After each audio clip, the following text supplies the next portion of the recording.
So inshallah, I'll begin with a chapter on humbleness. Imam al-Harawi rahimahullah said in his book Manaazil As-Saa'ireen, Bab al-Tawadu. And last time we finished Madaarij Al-Ula, which is the first level of Tawadu. He starts by an ayah, and then he defines the topic that he will address, and then he classifies it. He divides it into 3 different levels. Last time we finished level 1, and today inshallah we will finish level 2 and 3 of this station, which is the station of humbleness. Last time, sometimes the levels are not necessarily on top of each other, sometimes they overlap, sometimes they're parallel. So here the levels are not divided in the sense of being on top of each other necessarily, because the first level that Imam al-Harawi addressed was Tawadu al-Din, which is basically to show humbleness before the revelation, before the religion. And the second one is, addressing Tawadu al-Khalq, to show humbleness before humanity, before the people. And the third one is Tawadu al-Haq, to show humbleness before the true one, Allah subhanahu wa ta'ala. So what I will do today, inshallah, just to refresh our memory, I will just read the ayah, the definition, and the first level, and then we will talk in some detail about levels 2 and 3.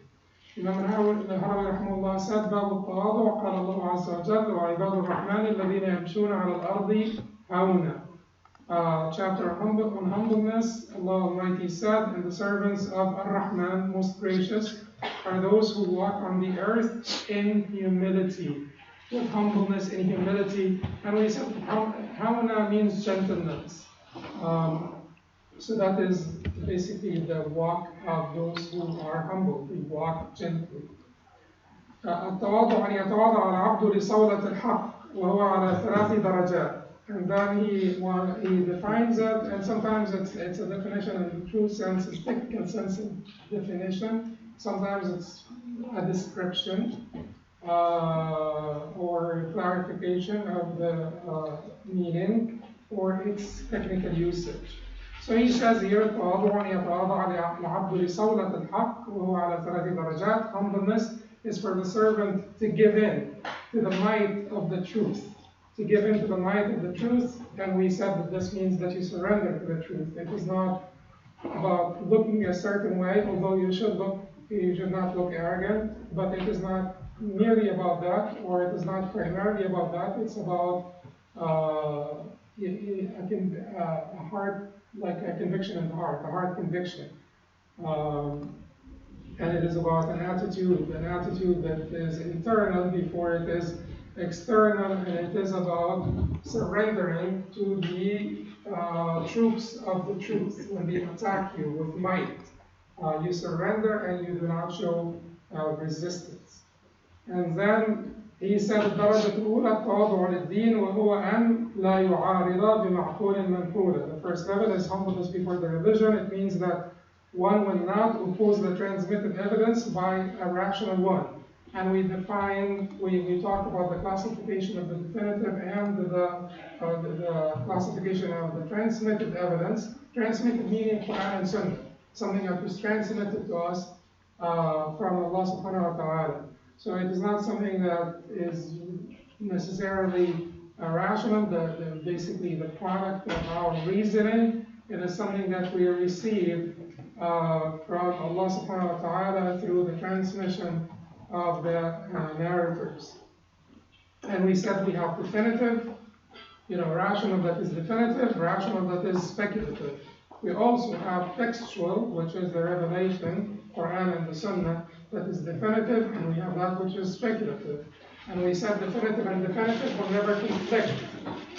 And we said when definitive and speculative conflict, and that is after due process. Due process is to really know what is definitive, what is speculative, to know that this speculative means what you think it means.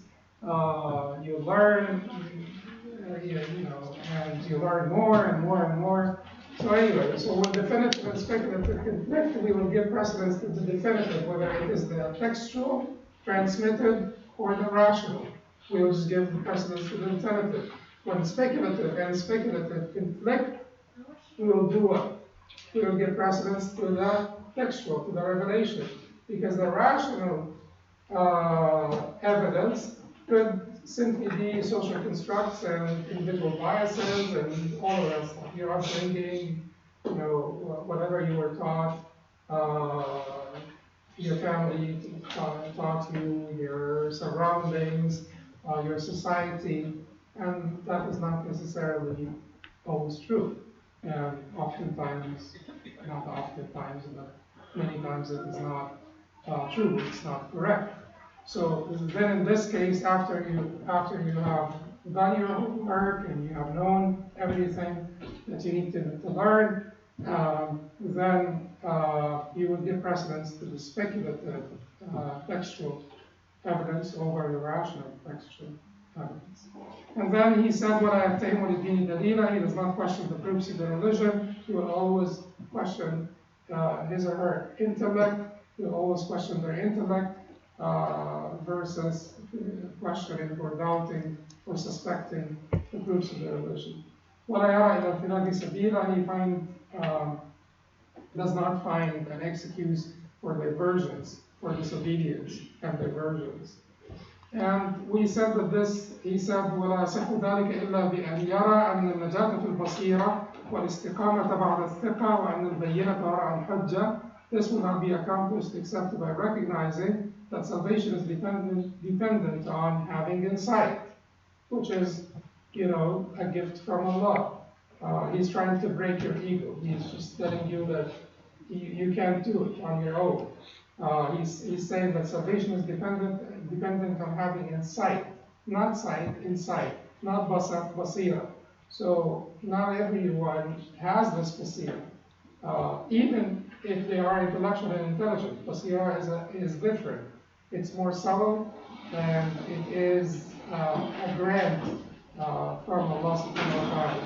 Yes, part of it is kasbi, part of it is acquired. You learn more, you're likely to have more basira, but an important and essential ingredient of basira is that gift from Allah subhanahu wa ta'ala. وَمَنْ لَمْ يَجْعَلِ اللَّهُ لَهُ نُورًا فَمَا لَهُ مِنْ نُورٍ. Whoever Allah does not grant light will have no light. والاستقامة بعد الثقة, and he said, and it's not accomplished except, salvation is dependent on having insight. Straightness comes only after having trust in Allah subhanahu wa ta'ala. وَأَنَّ الْبَيِّنَةَ وَرَاءَ الْحُجَّةِ, and clarity is attainable only through proper evidence, through the proper evidence. Then he will now talk about the Daraja Thaniya. The Daraja Thaniya, so the first one, he was talking about not suspecting your deen, not exaggerating or not overestimating your intellect, your intelligence. That is the bottom line of the first one. And we talked about this in detail last time, so we should not repeat it. And remember last time we said a little bit of philosophy will may divert you from the deen or may misguide you, and more will bring you back. Because it is the arrogance that people have when you know a little bit of any discipline or any topic, and you start to be familiar with the terminology of this topic or this discipline. Then your ego comes into the picture, and your ego is the darkest thing that will obstruct your insight. It is the darkest medium that will obstruct your insight, and will come in and will try to capitalize on this little knowledge that you have. Capitalize for its own interest, for its self-esteem and showing off and ostentation, etc. Then now he will talk about the second level, which is being humble with the creations of Allah subhanahu wa ta'ala. He says, الدرجة الثانية أن ترضى بما رضي الحق به لنفسه عبدا من المسلمين آخر. The second level is to accept as your brothers those whom Allah accepted as His Muslim servants. Accept as your brother or sister those whom Allah accepted as His Muslim servants. And ترضى بما رضي الحق به لنفسه عبدا من المسلمين أخا. Accept as your brothers those whom Allah accepted as His Muslim servants. So if he was good enough to be accepted by Allah as His servant, and you are just another servant of God, then He is your equal, He is your brother. Not only is your equal, but He is your beloved brother. So that is the basis of wala, which is allegiance. And allegiance means allegiance to those, to the servants of Allah means what? Allegiance to the ummah, to the servants of Allah means what? It does not negate allegiance to other bases of allegiance, to your family and to your neighbors and so on, but it is the utmost, the highest, and the ultimate form of allegiance. And this allegiance means that you have removed your ego from the center of your universe, and Allah is not at the center of your universe, not your ego. So those who are closest to Him are closest to you. Not necessarily those who are nicest to you. Those who are closest to Him are closest to you, because He is at the center. Your ego has moved now from the center, and you have walked away from your ego. You're looking from outside, not from inside your ego. As long as you are looking from inside your nafs, inside your ego, then you will determine people's proximity to or distance from you on the basis of what? How nice they are to your ego. How good they are to you, how generous they are with you. But now your ego is removed from the center. It's Allah at the center, and those who are closest to Him. So your most beloved of Allah's creation will be the Prophet ﷺ, because he is the closest to Allah of His creations. That's how we determine. And then you will have intense love for Abu Bakr, Umar, and Uthman, and Ali, radiallahu anhum. Right. So why? We have not seen them, and they have not done you any personal favor, although they have done you a lot of favors. But you may not be able to see it. But they are most beloved to you, because they are most beloved to Allah subhanahu wa ta'ala. But in this particular point, Sheikh Al-Harawi has like a beautiful balance here. The formula is really beautiful here. He said that you will accept him as a brother. You will accept him or her as a brother or sister. If Allah accepted them as His servants, you accept them as your brothers. The word brother means what? Or sister means what? Equal. So it is not servileness. It is not slavish submissiveness to the creation. That complete submissiveness, that absolute submissiveness, is the lot of the Creator only, not the creation. So, and then when we accept everything from the Prophet ﷺ, it is because the Creator told us, He is my messenger. He will not basically relay to you from me something that I do not approve of. So because of this, we accept everything that the Prophet ﷺ gives us. But inherently, no creation is deserving of this ultimate obedience. It is only Allah subhanahu wa ta'ala. So the creations are your equals, but all of them are your equals. What about your parents? What about your shuyukh? What about people who have done you favors, and elders, and so on? How could you treat them as equals? They are not equals. Supposedly they should not be equals. How could you treat your parents as equals? They are equals in the sense of equality in humanity. They're equal in their humanity. But in relation to, or when it comes to your relationship with them, they're not your equals, for sure. But even then it is not slavish submissiveness. Even then, the Prophet ﷺ said, "La ta'ata li makhluqin fi ma'siyatillah," or fi ma'siyatil khaliq. There is no obedience. No obedience is due for any makhluk, for any creature or creation, at the expense of disobeying Allah subhanahu wa ta'ala. So it is still critical obedience. It is still not the absolute obedience. You will have to figure out first, is this pleasing to Allah or not pleasing to Allah, and then you listen and obey. So the concept of surrendering yourself to your sheikh like the dead body, like a dead body in the hands of the washer, is not an acceptable concept. They used to argue, the Sahaba, the junior Sahabas, used to argue with Abu Bakr and Umar radiallahu anhuma.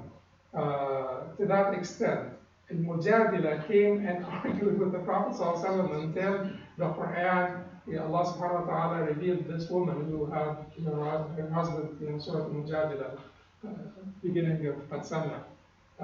So she argued with the Prophet ﷺ until Allah revealed the surah and until Allah supported her position against her husband.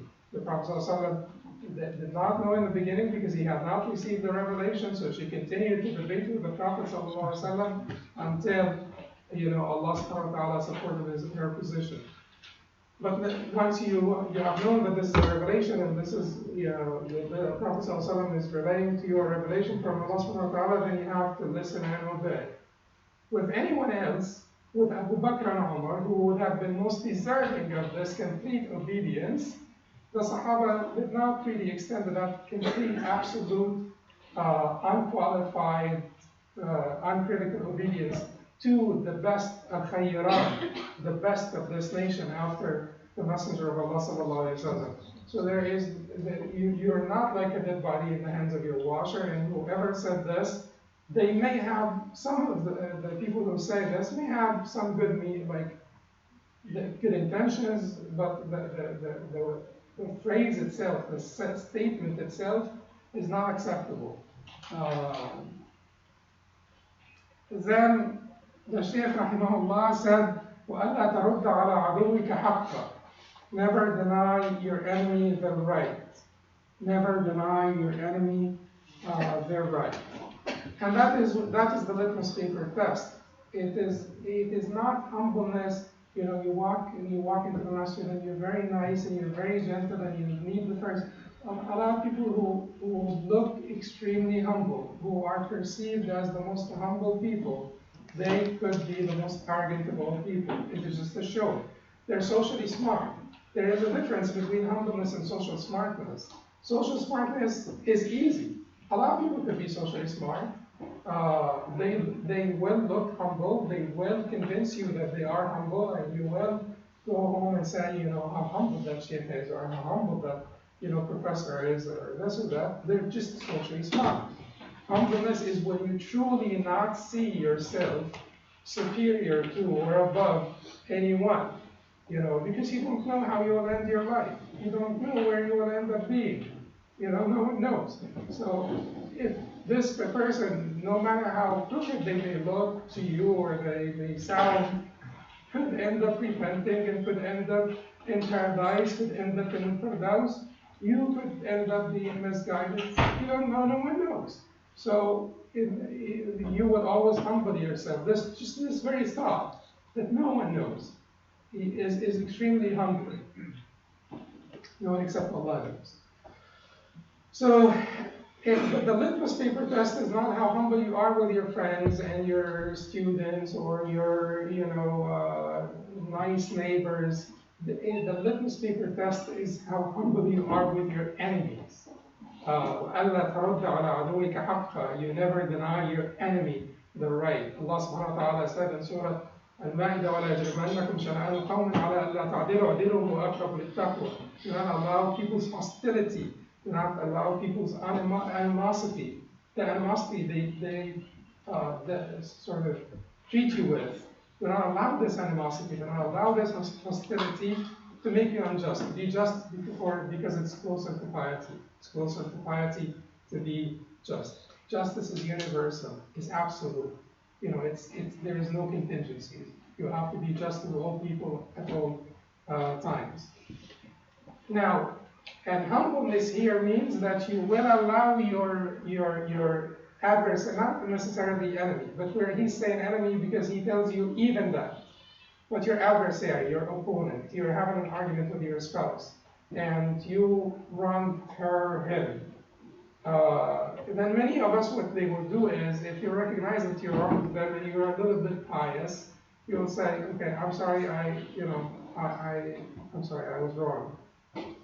But don't overdo it now, stop. I said, I'm sorry. No, that is not humble. That is absolutely not humble. Look at the Prophet ﷺ. It's reported in Bukhari and Muslim that a man came to ask the Prophet ﷺ for a debt. The Prophet ﷺ had borrowed some money from someone, and he came to ask him for the payment. And then he treated the Prophet ﷺ harshly, roughly. And the Sahaba ﷺ were agitated by his attitude towards the Prophet ﷺ, and they wanted to stop him, they wanted to deter him. So he said, دعوه فإن لصاحب الحق مقالة.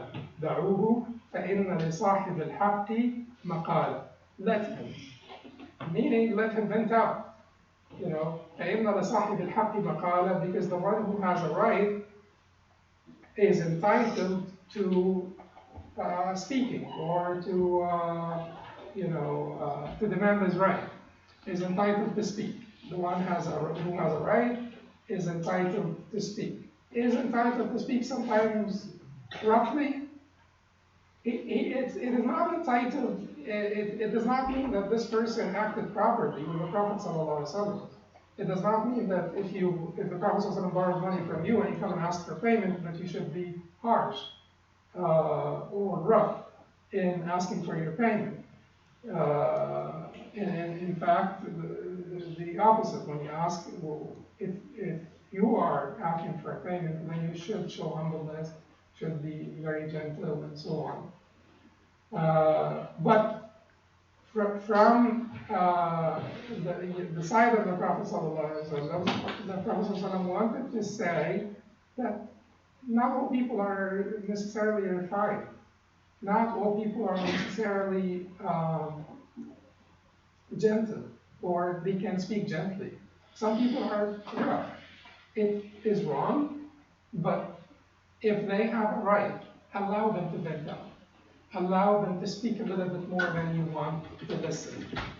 So if you hurt your spouse, or you wronged your spouse, or your business partner, or your neighbor, and they are venting out, and they exceeded the limit a little bit, allow them. Let them vent out. Let them vent out. فَإِنَّ لَصَاحِبِ الْحَقِّ مَقَالًا, because the one who has a right is entitled to speaking. And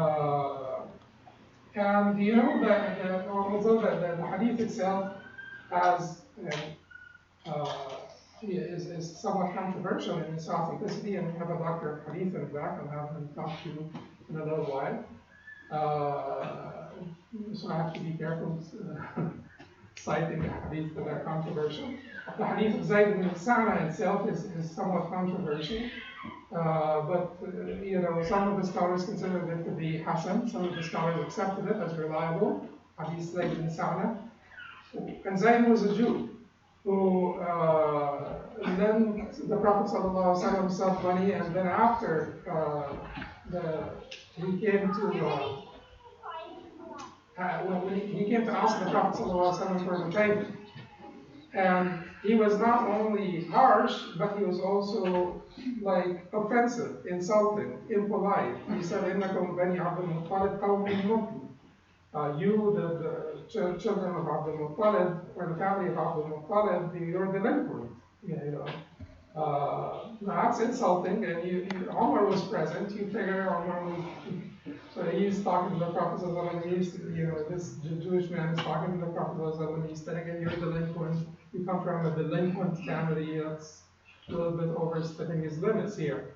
And then the Prophet ﷺ, so when Umar was about to stop him, the Prophet ﷺ he said to Umar,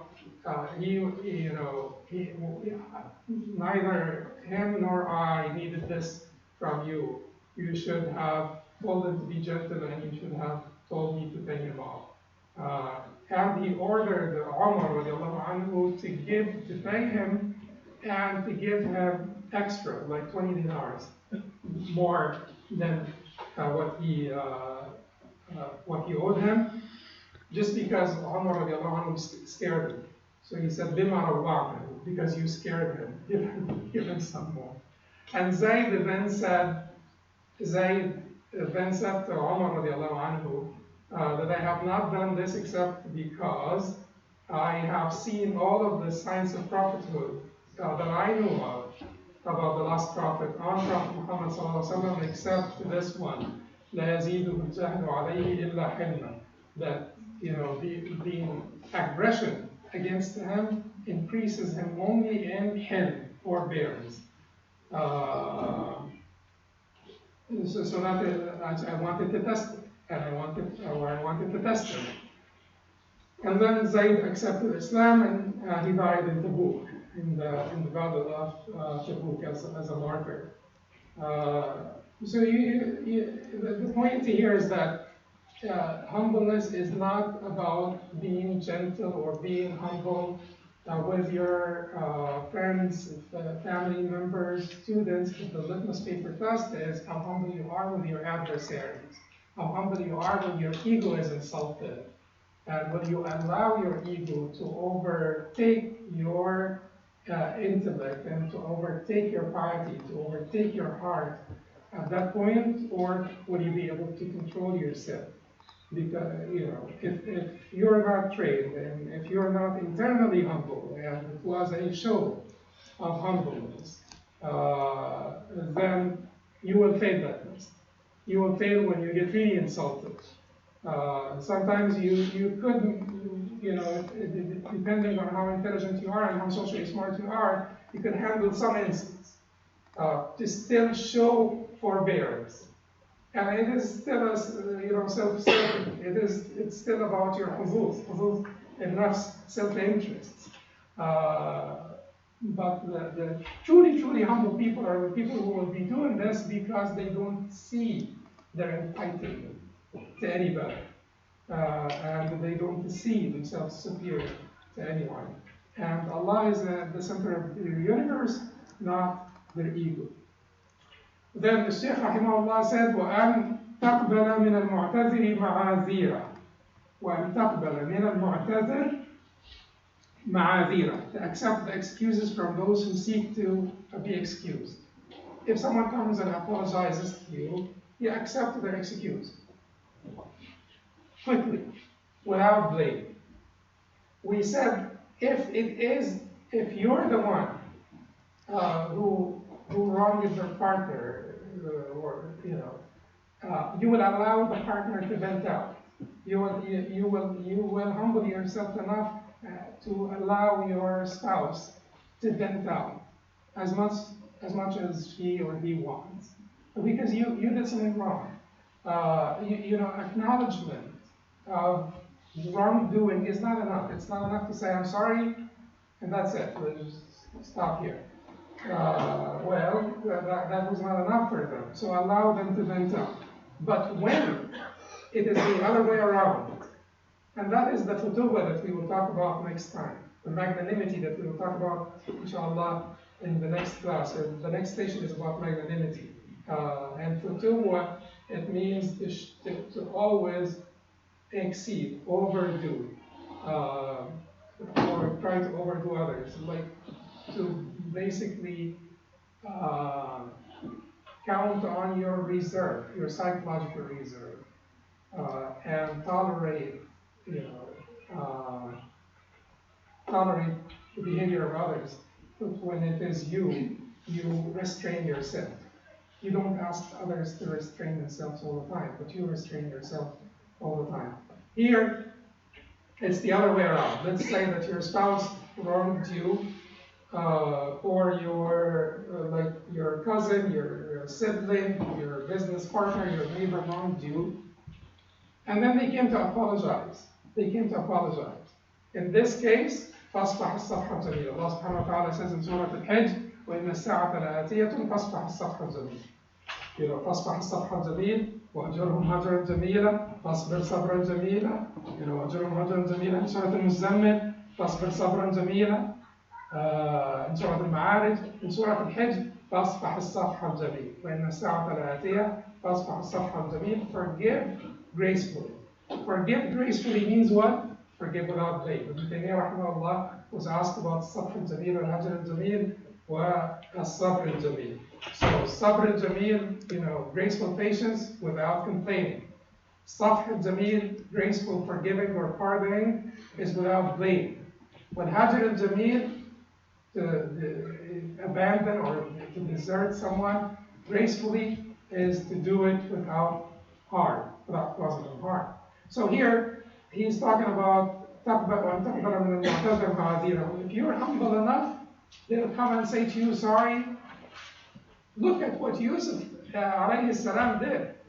Look at what they did to Yusuf and what he did to them, and how he promptly accepted their apology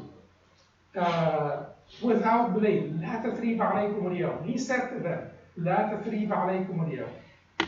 There is no blame on you today.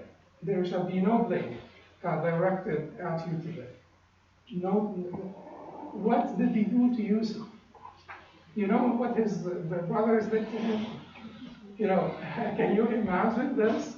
And after he gone through all of this hardship and years in prison, being removed from his family at a young age, sold into slavery, spending years in prison, and then they came and said to him, "We're sorry," and he said, "No blame," and then he told them, "Bring all of your family and come to Egypt."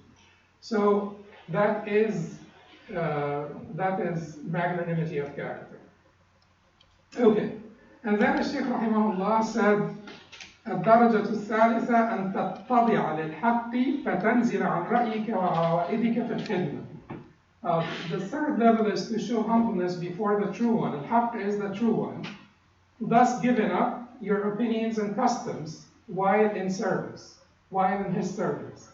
So while in Allah's service, it is not about what you like. Because it is extremely important that you know that many of our acts of worship are still self-serving. And if we're truly thoughtful, we may be looking all the time for just one act that is not self-serving, like the Sahaba used to do and the Tabi'een used to do. If you're, and many of us are, unfortunately, many of us, you can't see how it could be self-serving to pray alone at night in the middle of your bedroom. You just can't see how this could be self-serving, but we did say that this may be just an attempt to put your conscience to ease and say to yourself, I'm not a hypocrite. But you're still trying to fit into the mold of being sort of the righteous, nice, God-fearing person, a role that you have picked in life. Anyway, also we don't have to become completely obsessive, because it could become extremely burdensome. If we become obsessive about ikhlas, we have to be careful, we have to be diligent, we have to do our best, but we should not become obsessive, because it can become detrimental to our ibadah and to our relationship with Allah subhanahu wa ta'ala. But it is important that if we're trying to do this for the sake of Allah, if your service is truly for the sake of Allah, then it is not about what brings you comfort. Some people like yoga and all of some people like meditation because it brings them comfort. It is not about bringing comfort to you. It is not about the comfort of uns. It is not about the comfort of intimacy with Allah subhanahu wa ta'ala. that is not even the goal. The goal is his pleasure, not your comfort, not your pleasure. So you like to make Hajj and Umrah, and you find this to be easy. You're going back and forth, back and forth, back and forth. And then, when you have a little bit of an argument, you just can't control yourself with your wife, with your husband, with your, when there is like a contentious dispute over, $500 with your business partner. Where is your Hajj and Umrah? Hajj and Umrah may have been self-serving if they really did nothing to you. Your Salah may have been self-serving if it does not تنهاك عن الفحشاء والمنكر, if it does not stop you from lewdness and abomination or vice in general. It may just have been self-serving. So, تنزل عن رأيك وعوائدك في الخدمة. Your opinions and customs, you give that up when you are in his service. What he wants of you is what you should be doing. Not what brings you comfort, not what brings you happiness, not what brings you inner peace and serenity. Although eventually, if you align yourself with his pleasure and with his divine will, you will have this inner comfort and serenity, but it will not be your ultimate goal and will never be. If it becomes, it will obstruct you from seeking his pleasure. And then the Sheikh said, فَتَنْزِلْ عَنْ also رُؤْيَةْ حَقِّكْ فِي الصُّحْبَةِ, the thought of entitlement to his company, to Allah's company. The thought of entitlement to Allah's company. And this is extremely important because some people, they want to say, I have been praying and fasting for maybe 3 months now. Okay, where is that sweetness of faith you guys talk to me about? I'm still not getting it. It's been 3 years now. Where is that sweetness of faith you guys talk to me about? Guess what? You're looking for the sweetness. You have not been worshiping Allah. You have been just looking for sweetness. You have been looking for comfort. You have been looking for stability. You have not been seeking the pleasure of Allah, and that is why you're not finding it. Sweetness of faith will happen when you seek the pleasure of Allah subhanahu wa ta'ala.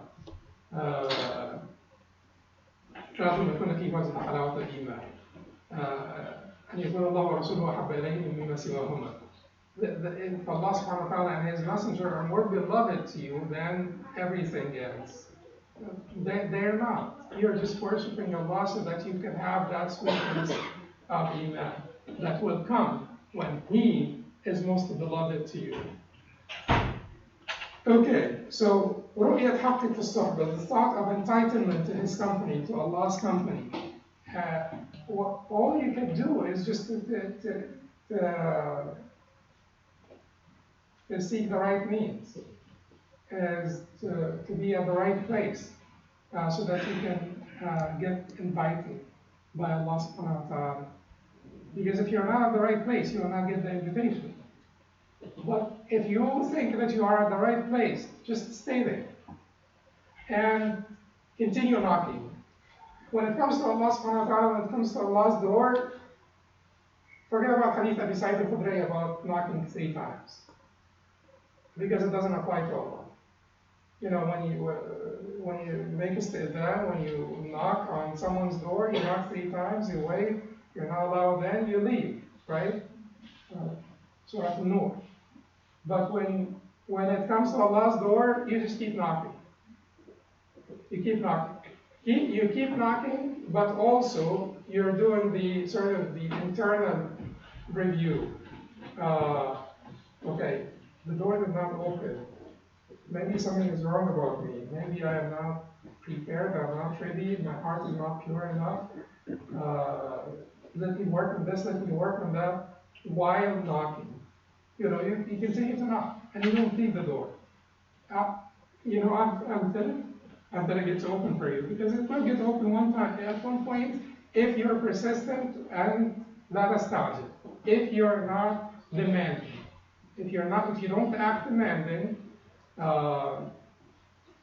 and you don't make haste, and you are persistent, and you are patient, it will be open for you.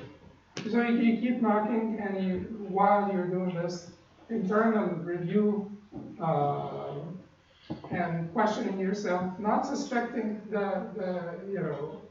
Allah subhanahu wa ta'ala, not questioning why Allah didn't open the door for me yet, but questioning why am I not entitled yet? Why am I not deserving yet for the door to be open? That should be your question. Then the Sheikh said, okay, so you're that sense of entitlement with the creations, you not have it. That sense of entitlement with Allah subhanahu wa ta'ala, entitlement to His company, you should give that up to become deserving of that company. And then the last one that the Shaykh said here is وَتَنْزِلَ عَنْ رَسْمِكَ فِي الْمُشَاهَدَةِ وَتَنْزِلَ عَنْ رَسْمِكَ فِي الْمُشَاهَدَةِ. So you will also give up beholding your image while witnessing Him, while observing Him, while in mushahada. Keep in mind تَنْزِلَ عَنْ رَسْمِكَ فِي الْمُشَاهَدَةِ, that you stop beholding your image, because that your mortal ego is the darkest cloud, it is the darkest medium, it is the darkest barrier in front of your eyes. That's the eyes of your heart. You cannot really penetrate this by your own power. You will have to rely on Allah subhanahu wa ta'ala. You alone are like the person who is in the bottom of the ocean. يغشاه موج من فوقه موج من فوقه سحاب ظلمات بعضها فوق بعض إذا أخرج يده لم يكد يراها ومن لم يجعل له نورا فما له من نور. We said this in Khutbah yesterday. ظلمات في بحر اللجي. The darknesses of this ego of your nafs is like the ocean. ظلمات في بحر اللجي, like darknesses in like a vast ocean. يغشاه موج من فوقه موج من فوقه سحاب, that is covered by layers and layers of waves. You know that waves come in layers. Covered by layers, and on top of that, on top of the waves, there are clouds. On top of the waves, there are clouds. You can imagine the darkness at the bottom of the ocean. You know that the bottom of the ocean is extremely dark. And Allah subhanahu wa ta'ala said in that, if He puts out His hand, He can't see it. If He puts out His hand, He can't see it. And he to whom Allah did not grant light will have no light.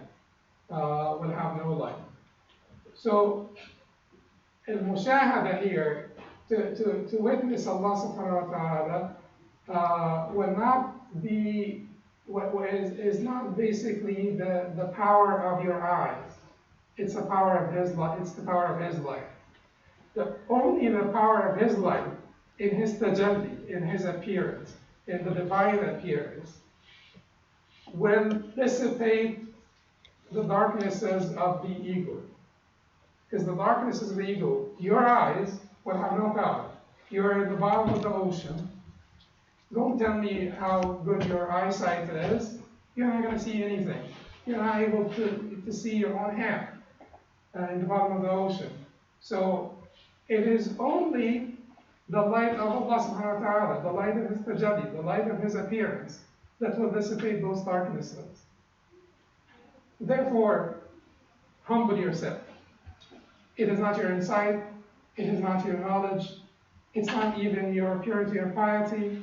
It is when the light of His appearance decimates the darknesses of your ego. Only then you will be able to see through your ego. To see through your ego. And your ego in this case will be like a glass plate. That's what the Sheikh wants us to do. Hopefully we'll be able to do some of it. But there is really no excuse for anyone to be arrogant. There is no excuse whatsoever for us to be arrogant. It's just pure ignorance. May Allah subhanahu wa ta'ala protect us from arrogance. قولي هذا أستغفر الله لي ولكم شكرا استغفرت إليك. I would ask Sheikh Tahir to come here and after 7 minutes inshallah and speak